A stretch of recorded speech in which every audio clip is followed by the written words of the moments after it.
Hey, it's Bill, and you're tuned into the Pennsylvania Rock Show, featuring the best unsigned rock and metal that Pennsylvania has to offer, right here on PARockShow.com, MegaRockRadio.net, and KFGD 107.1 FM out of St. Louis, Missouri. XRP Radio out of the Highlands of Scotland, RoodarooRadio.com on Ocean Beach, San Diego, California, Oldies XL, Philadelphia, Pennsylvania, and right here in the thriving metropolis of Leechburg, Pennsylvania, Bill Decine Radio. My name is Bill. This is episode number 645 of the Pennsylvania Rock Show. With me tonight are three members of the band Dragonfly Effect. What's up, gentlemen? What's happening? How's it going? Not too bad. 645. That's a number I never remember either. That's quite That's a a few. lot, man. Yeah. Well, September 14th, 2004 was the first ever one. Wow. Except I didn't know that that's what I was doing when I did it. That's even better. You were able to build it and keep it rolling. Oh, it's had some interesting times. I'm sure. It's a long time. It is. And I've had a blast. I've talked to some bands one time and some bands lots of times. And that's this show. Then I also have three questions and a song. I just recorded, I think, episode number 88 of that and released it a couple days ago. And we have Friendly Fire, which I was telling you about off the air, where Jonna and I are live with XRP Radio in Scotland. We're doing that one this Sunday at 9 a.m., which is really out of the realm for all of us. They're doing a radiothon. They call it the Zerpathon to raise money to keep their radio station running.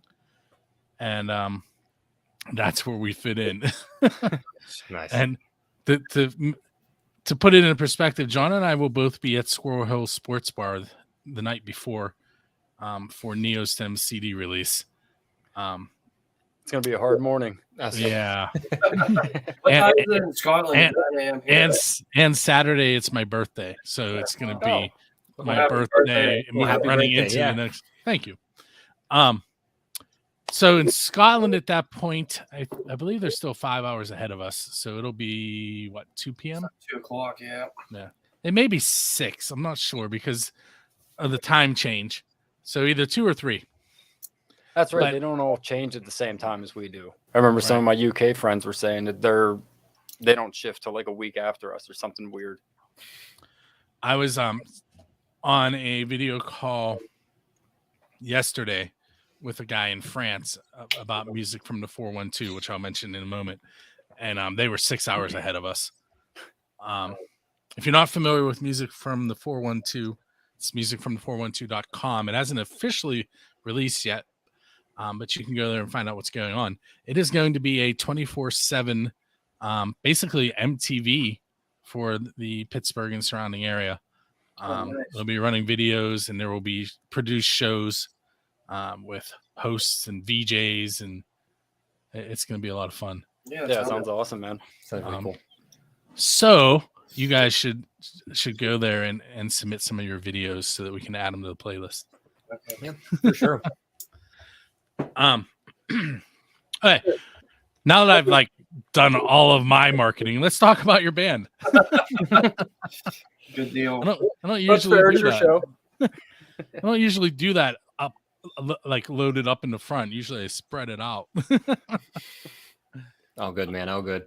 So I recently found out about you guys through First Angel Media. And I have a weird link there where I'm actually the VP of First Angel Media, but I also own Build the Scene. So with you guys, I worked with you as First Angel Media and now Build the Scene. So Yeah. I wasn't sure where the crossover with all that was because, I see you guys cross promote a lot, and I just wasn't sure, who was affiliated where, but I guess both. It's So Bill. Jonna owns First Angel Media, and I own Build the Scene, and we work together on a ton of things. And Okay. here in the near future, you're going to see a lot of XRP stuff cross promoted with us too, which is the station from Scotland. Okay. So Cool. there's big things on the horizon to sound like those bands that say that all the time. The local band claim to fame. I could feel it. So, Corey, it's just like I was taking pictures of you. You're sitting in the dark, but there's lights. It's weird. Yeah. This is my environment. Your nest. The nest. It's the nest. So, let's start off with a cliche question. Where did the name Dragonfly no, let me try that again. Dragonfly, I'm speaking different language. Dragonfly effect come from? I'll take that one. So we went to Riot Fest in 2019, me and a group of friends, and there was this Mongolian throat singing band that was playing called The Hue.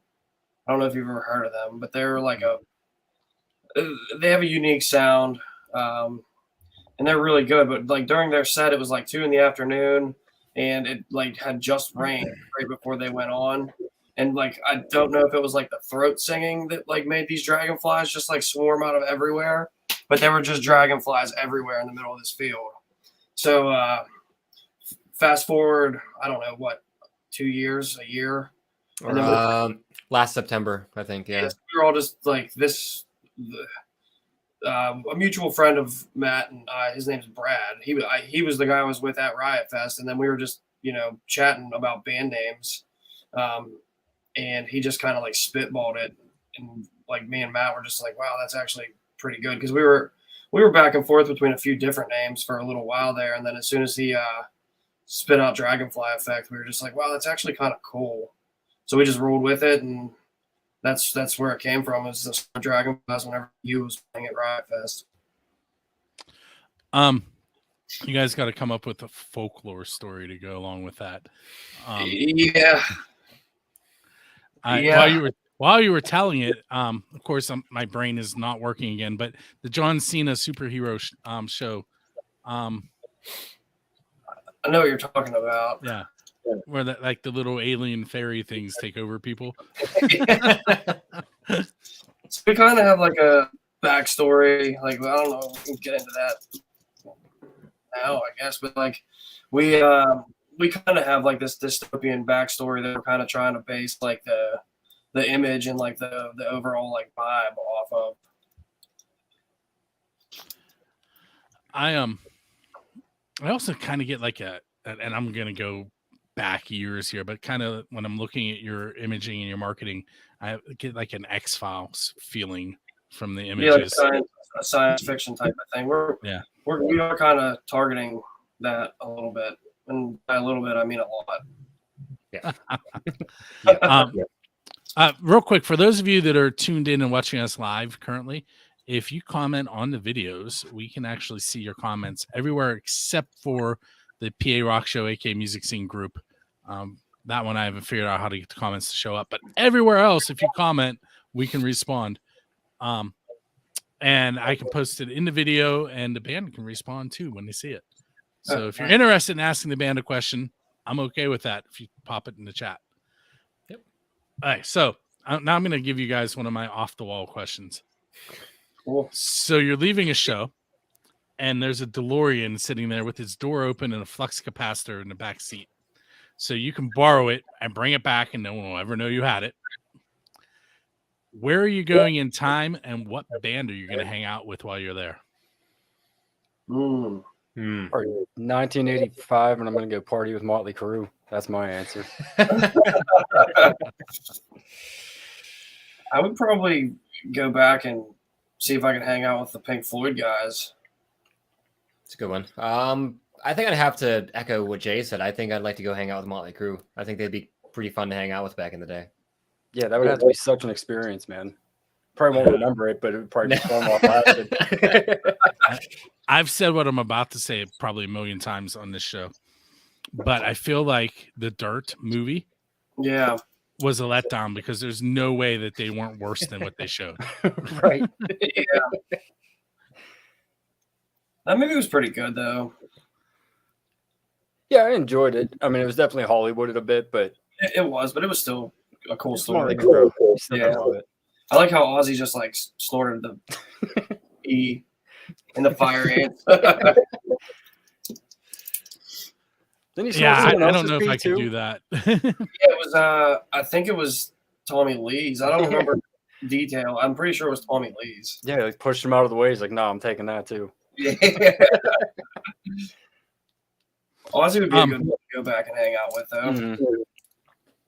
So I'm going to stick with a couple questions that you need a DeLorean for. So next, you can sit down at dinner with any 4 people in the history of the world. Who are you going to sit down with?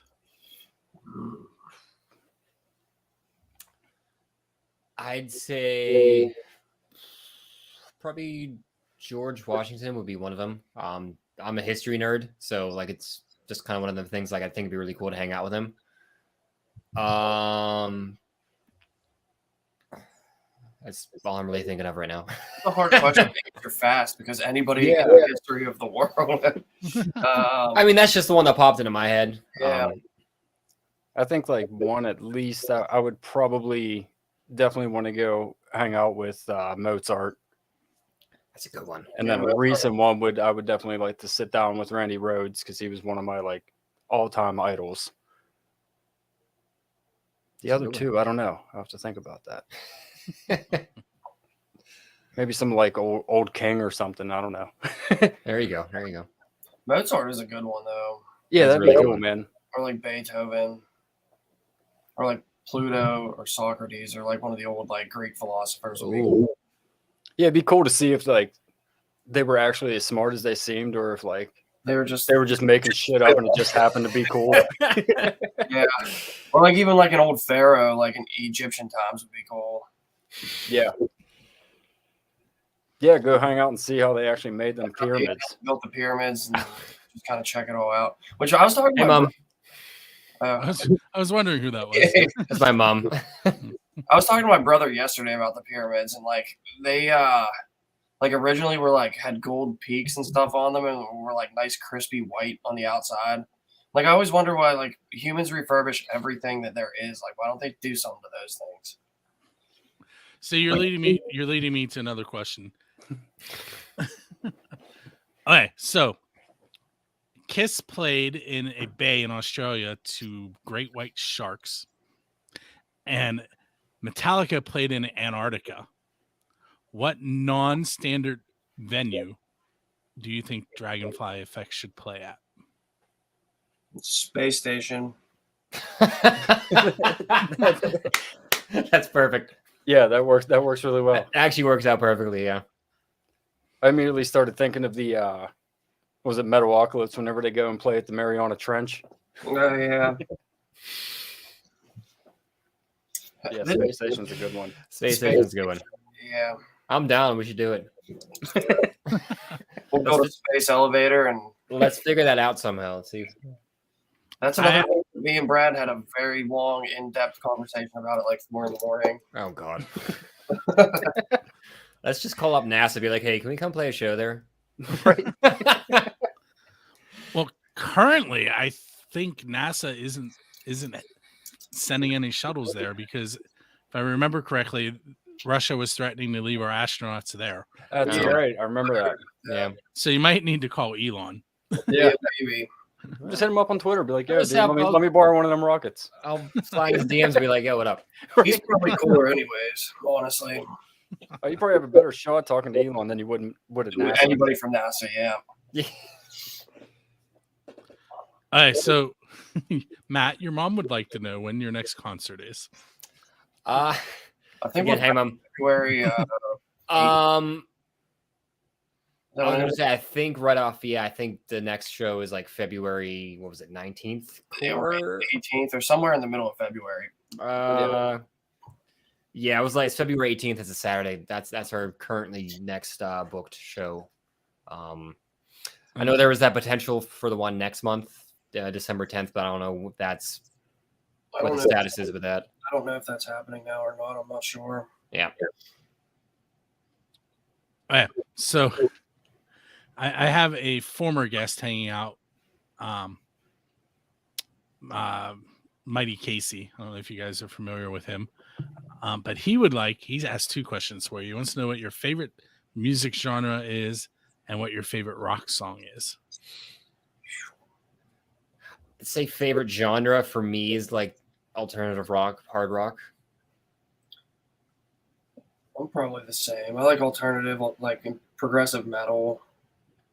I like classic rock too. Yeah. Yeah, I'm definitely more of the prog metal over here. Okay, so we're gonna get a little more in depth with that question. So you guys are out on your first major tour, and for some reason you hire me to drive your tour bus. What music am I going to be playing in between shows? Grateful Dead the whole way. Oh God. Oh, I'm jumping out. Jumping out. I second that now. So the whole tour is going to be one song. Pretty much. No, for real. Like in between city to city. I don't know. We'd have to I'm get like some Dead and Fish and stuff. That would be like a nice like mixed home in. trip. Yeah. Yeah. Just to break the norm. I mean, I think if we put on like some like brutal metal or something, I mean, I don't know, Driley's probably gonna start fighting us or something. Just start kicking shit. Kevin will be start kicking Yeah. kicking We drinks didn't off have of you. to mix it up though. We could go from like pop to some Dead and Fish to some alternative and Yeah, whatever. I mean, metal, and we'd have to mix it up. I like all music, so I'm not really too particular when it comes to that. Let's do a couple questions with movie themes. Have you guys seen the movie Rockstar? No. Yeah. Oh, I got a yeah. Who was yeah? Okay, Jay. It's this been a one's little your- while, but yeah, that's the Judas Priest one, right?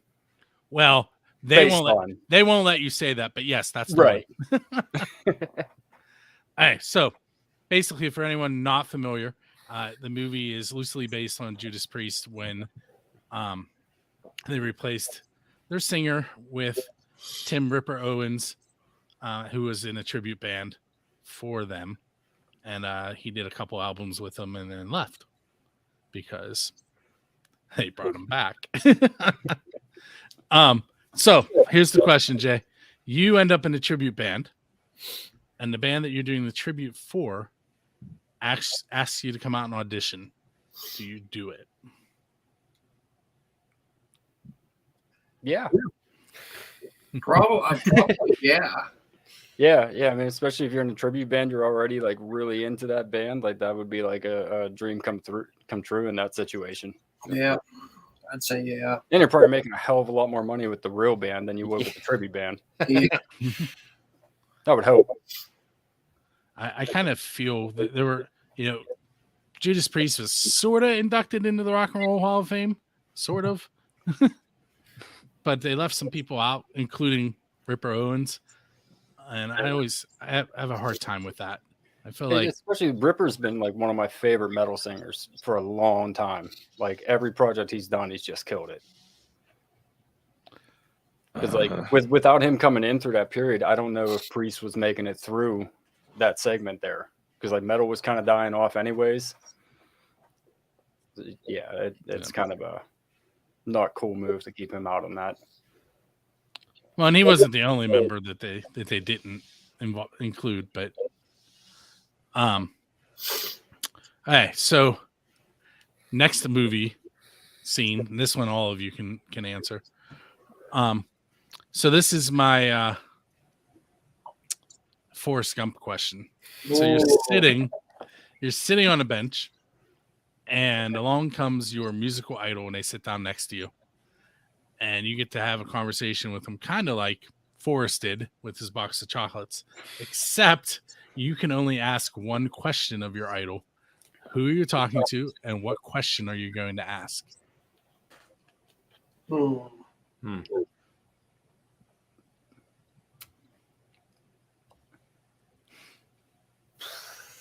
That is a really hard one. That is a really hard one, yeah. It's hard to even pick who I would be sitting by. I know who it is. I just don't know what one question I'd ask. That's just the hardest part to narrow down for me. Well, here, while you're thinking, I'm going to tell you it's kind of a reverse situation, but I once met Gene Simmons at a book signing. Nice. And he asked me one question, and it was how my camera worked. So I had a conversation with Gene Simmons on how my Sony Mavic camera worked. It's a good memory. It really was. A lot of people have bad memories of meeting him. Mine was cool. I might have to be sitting next to John Lennon, but I don't know what I would ask him. Probably just ask him how his day was. Honestly. Yeah, you could end I up would with be lyrics sitting. from that. Yeah, right. Get a whole album from him. Yeah, I would be sitting next to, like I said earlier, probably Randy Rhoads, and I don't know what I would ask him though. Probably, what's it like working with this madman Aussie? Yeah. It's a good one. I'd be sitting next to somebody I've already had the pleasure of meeting, Ben Burnley from Breaking Benjamin. Question I'd probably ask him is what ultimately got him to want to do music in the capacity that he does music. What inspired him the most? All right, so I have another question coming from both Mr. Mouse and Mighty Casey. They would like to know how long you guys have been making music. Like together or just? I think you can answer it both ways if you like. I mean, collectively, probably, A long time. geez, like 30 years, probably, give or take. I mean, Yeah, I've been playing live since I was 13. I'm 35 now. Yeah. So, like, Yeah, I've been 20 years at it, I would say. Yeah, Yeah. about 13 and I'm 33. I've been doing this since I was 12. I'm 29, so it's been quite a long time. Yeah, and then me and Matt have been writing stuff together for going on 4 years. It's 2016, so 6 years. So 6 years, and then this is the first time I've ever been working with Jay, but I've known him and like I've worked with like mutual friends and stuff in the past too. yep. Yeah, I think we were playing shows together back in like our separate bands. Yeah, back in like 07 and Yeah. 09. Yep. Hey, listen, just because it worked, later when I try and remember the name of that MTV show that I was talking to you about, it's Storytellers. Yeah, MTV Storytellers. Yep. It makes sense because that's literally what you do on the show. Yes, and I couldn't remember it. So later, when I go MTV, everybody say Storytellers because I'm not going to remember. I got you. Okay, so let's go to. Oh, I know. What is the best pizza you've had because you're a musician? So it has to be linked somehow to being in a band. I mean, any pizza after a show, after exhausting that much energy, you're just like, You just said pizza. Matt's face was just like, hey, that's like the special word for me. I'm like, somebody's like, oh, I got pizza. I'm like, all right, I'm there. getting some, I mean, most of the time I'm in Pittsburgh, I'll make sure to try to grab Aeolio's. Like, that place is just fantastic. yeah. We played a show at, what the hell is it called? Bravado Project, I think. And it was like a little, like, I don't want to say like a hole in the wall place, but a place called Spack Brothers that was really good. And I never even would have like heard of it if we weren't playing a show there. So Robota's not still around, is it? I don't know. That was years ago too. I was gonna say I can't imagine they made it through the 2020 thing, but maybe. It might be, honestly, because that place was like a donation only type of deal too. Yeah. So It was a cool place. Yeah, it was cool. So I just got a question in the chat that actually reminded me of a question that I used to ask all the time that I haven't asked in forever. So I'm going to give you their question and then I'm going to ask you mine. And it may be the same answer, but Cool. So Jay Sino says if one of you could only listen to one album for the rest of your life, what would it be? These questions are so hard. They are tough.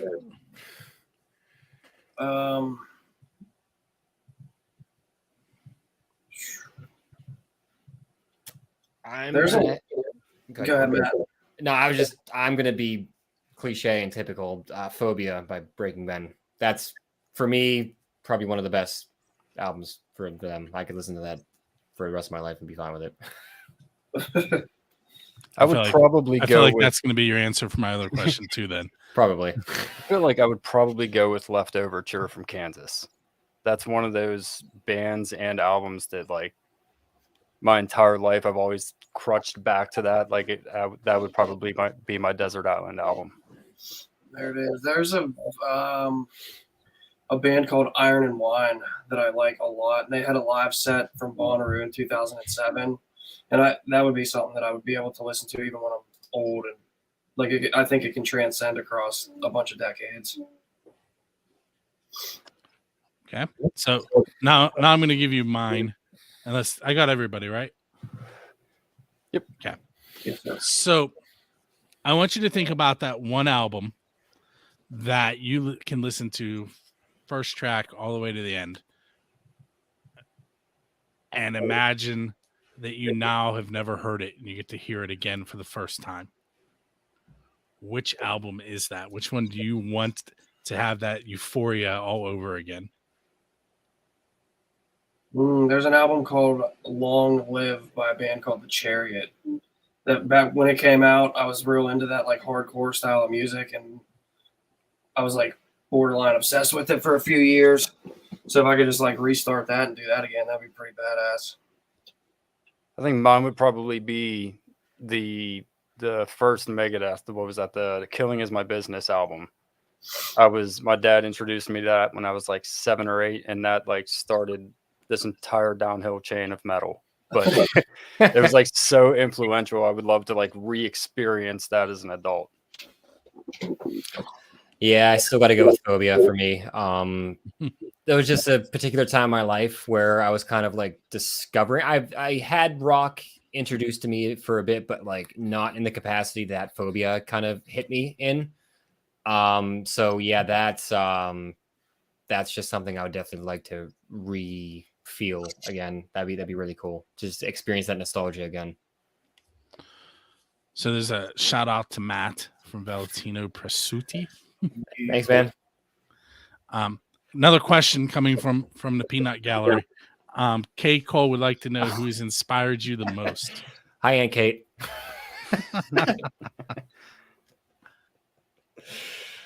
I feel like I have to be on really like I'm always on good behavior, but maybe we should be on good behavior. I don't know. Maybe my parents. That's a good one. I got to go with that. Yeah, my parents and my family has always been a group of people that have really always pushed for me to do my best and always been behind me in pretty much everything that I do. They've always been big cheerleaders for me, and it's been really refreshing and a blessing to have them behind me. Yeah, I had support from both my parents, but mostly was from my dad because he was an old 80s shredder, and he started me playing whenever there's pictures of me I can barely walk, and I'm holding his Les Paul. Like I started so young, and like he always was pushing me to do everything in music. Like I said, I had support from other people, but like anytime everyone's like, yo, go get like a real job, my dad's like, no, dude, just keep doing this. So all right, so before we get too much further along, because we are pushing my time limit, you guys are sending me the song Lost Inside to play with this episode, and now is your MTV Storytellers time. Tell me a story about that song. Yeah. So Lost Inside, it being the first single we released as a band, it was one of those things that the song came about relatively quickly. And I mean that in like a good way. It wasn't like rushed, but all the pieces fell into place in a very, like I said, quick manner. And the song really kind of, I don't want to say it's like the anthem of what we kind of, the sound we're going for as a band, but for lack of a better way to describe it, that's kind of like set the tone of kind of the direction and everything that we're going. collectively as a group. But the Lost Inside kind of chronicles the journey of, depending on how you look at it, being caught up in a dystopian fallout or the death of a loved one, loss of a relationship, however you want to personify that. That's kind of what that chronicles. But it's a really kind of powerful song, and it's just probably one of my favorites. Yeah, it's kind of helped to define like our sound as far as like I hate to use the word vibe, but it like gives off like our sound, you know. So like I think for us, like we try to set the bar high because it was our first single.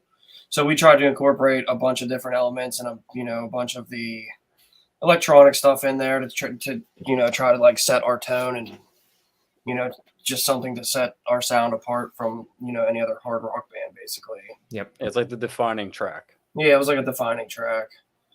In the bridge we added like an AI voice in there too, which like goes with our backstory and like you said about like trying to build a lore.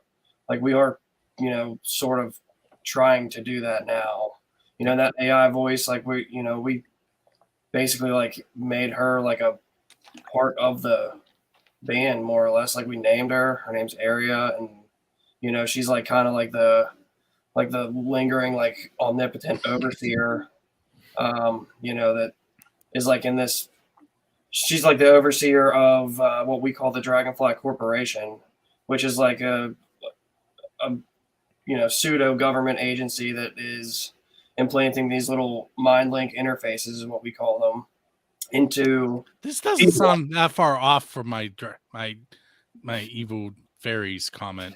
And like the story's cool because like as we were writing Lost Inside, we started coming up with all this stuff here too. So like the album that is going to be coming out somewhat soon, like we're calling The Void, and it's like this government agency called the Dragonfly Corporation is like trying to basically like implant humanity with these little, mind link interfaces, what we call them. They're basically barcodes. Once you get your barcode, you're basically just a number. You kind of don't you can't really think for yourself, which is like a metaphor of like the media and everybody being lost inside. Just based on like what you see is like what you are basically, and you're being force fed like what to believe. Matt can elaborate more because I feel like I'm just rambling at this point. But.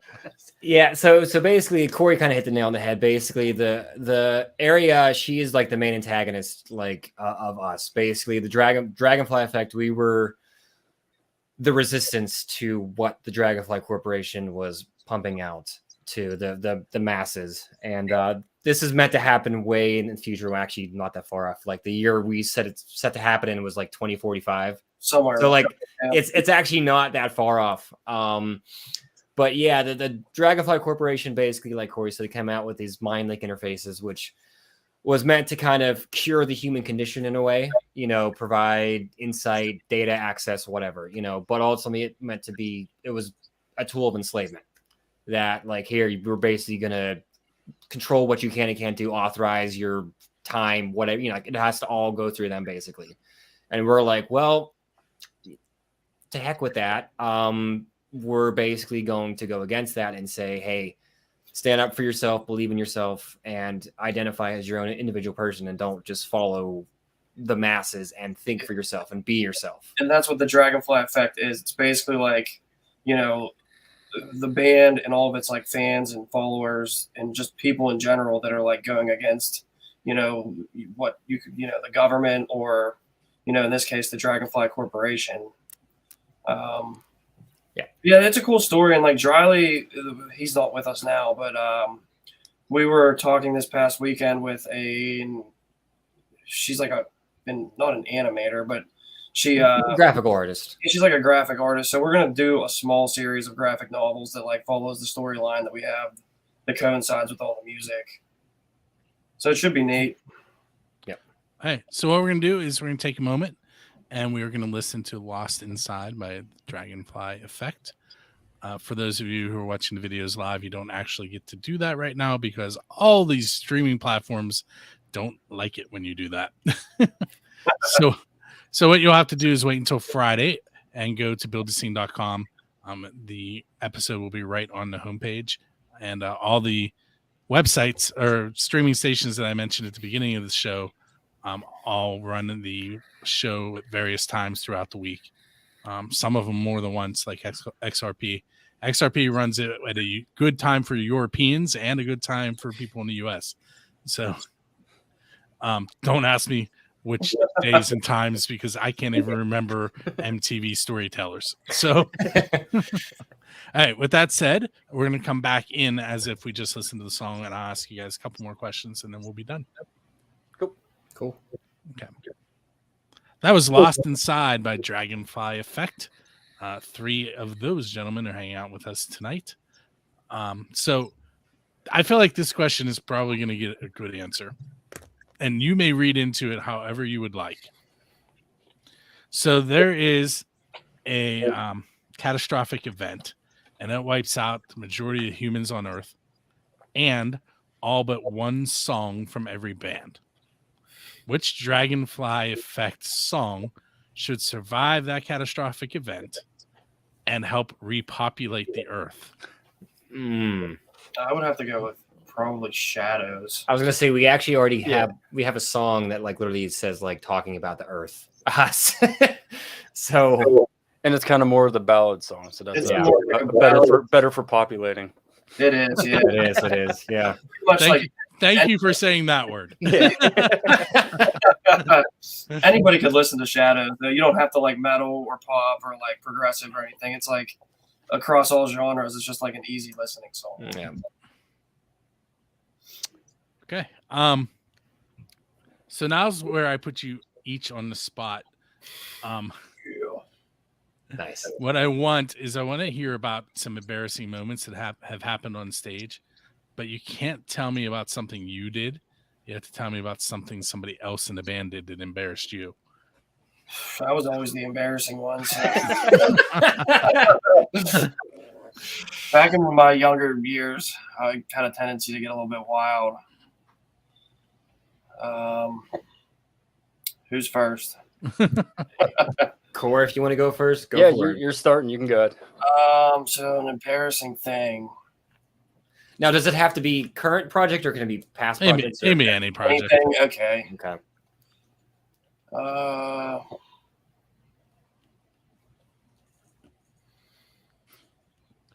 how many are there? It's not about me though. It's about somebody else doing something embarrassing. Yeah, if it's not in this band, you don't have to name names. Yeah. But if it is this band, I want to. I was gonna say if I did something, Corey, just say it now. No, I don't know.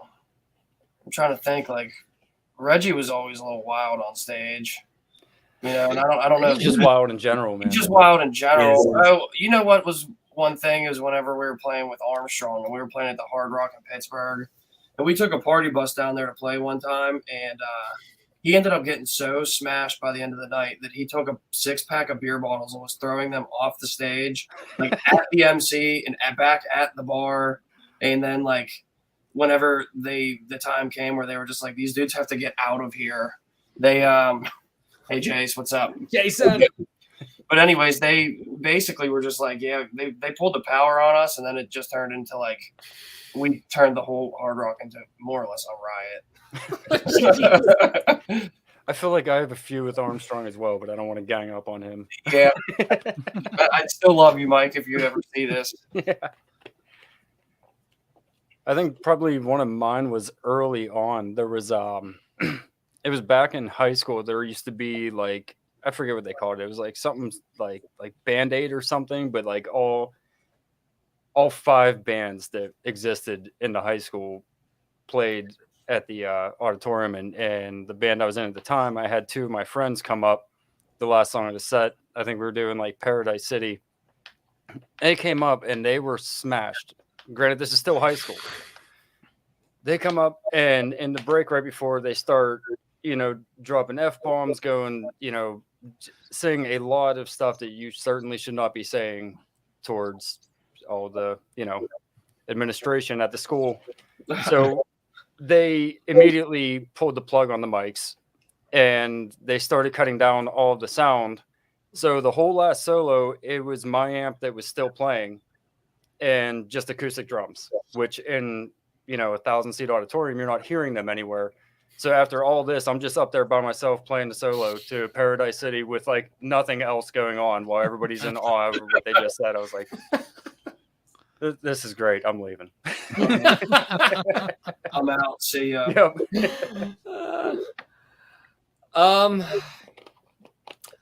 Back in the day with one of my first bands, it was called Insomnia Cafe. We were playing at Java Trails in Norman Square. Good old Java Trail. Good old Java Trails, man. And I think we had just finished covering a Nirvana. I think we covered Smells Like Teen Spirit by Nirvana. And still in high school at the time.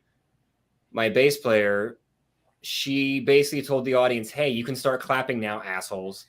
Oh, I was like, why? That's pretty funny, dude. I was like, you can't say that. I have another good one too. Go ahead, you finish yours, Matt. No, and that was basically it.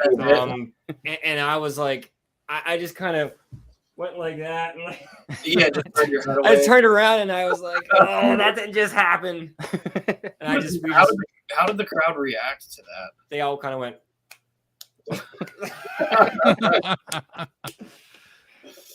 So that's that. That's that. Needless to say, that band, we split up very quickly, very shortly after that. So I was like, nope. All right, so I have another question coming from the chat from Jay Sino. He wants to know, what's your favorite song to perform? I feel like that's my brother. But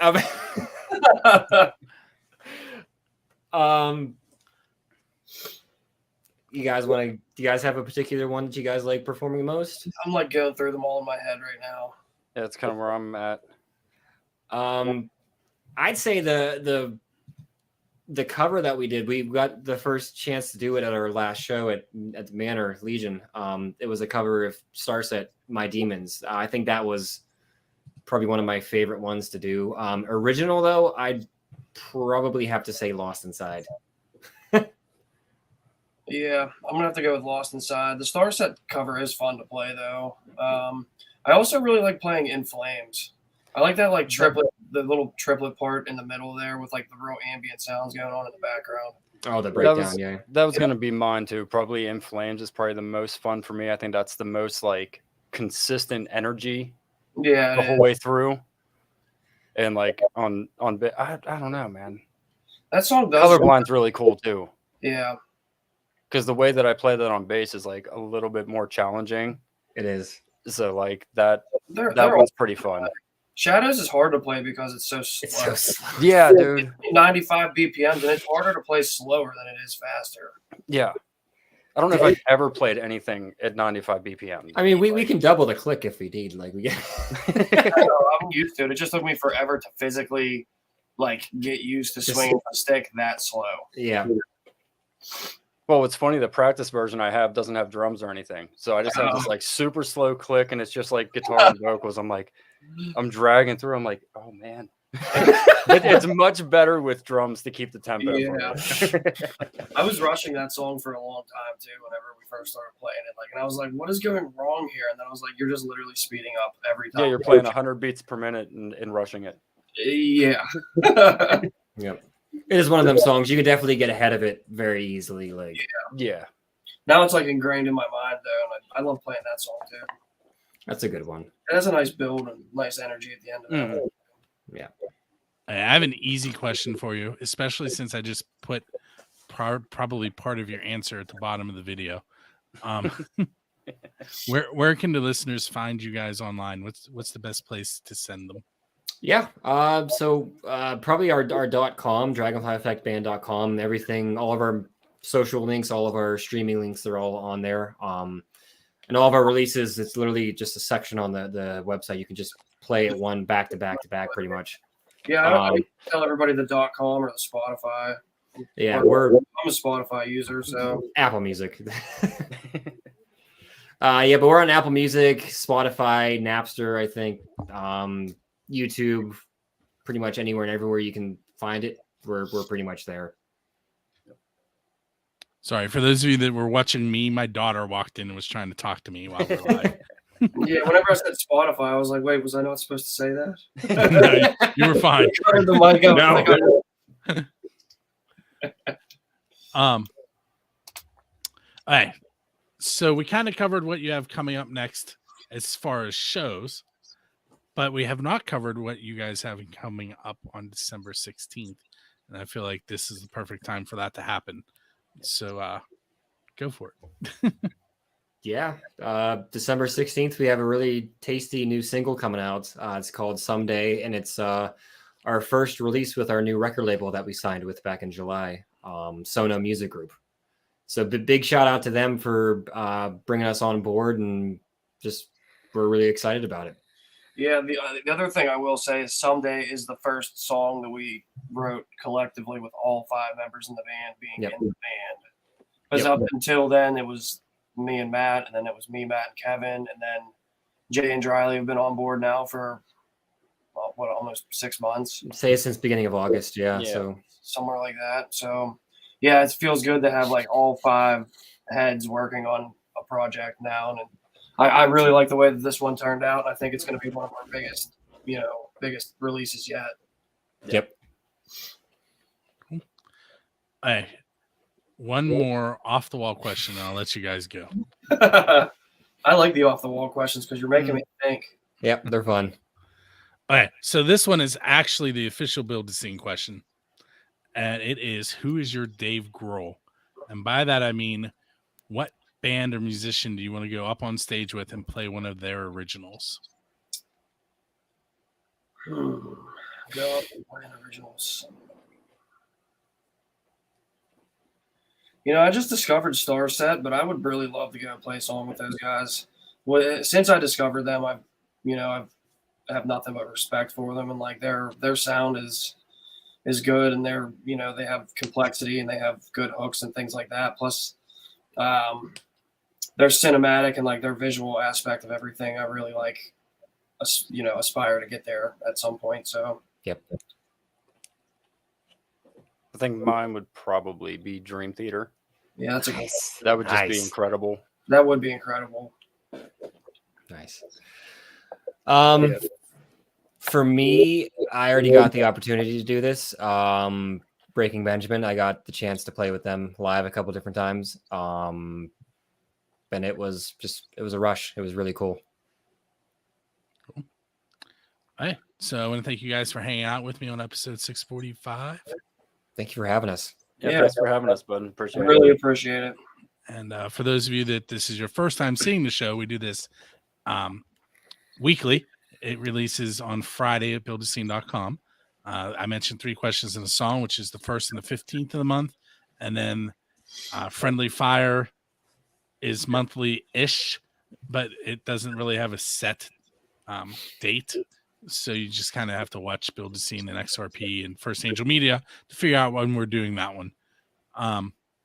We do have buildascene.com/radio, which you will be able to find Lost Inside on here shortly once they send it to me. And with that said, what you're going to hear next is a little blurb from John American Herald Jack Lane. And he's going to tell you about how you can subscribe and leave comments about the show. After that, you'll hear some more of the best unsigned rock and metal that Pennsylvania has to offer. And then if you're tuned into any of those other stations, you're going to hear some music that isn't from our playlist. But on the majority of those stations, you're going to be hearing more unsigned and independent music. And you should hang out because you may find your next favorite band. With that said, we will see you on the next episode. Sounds good, man. Thank you. Thank you again. Thanks bud. so much.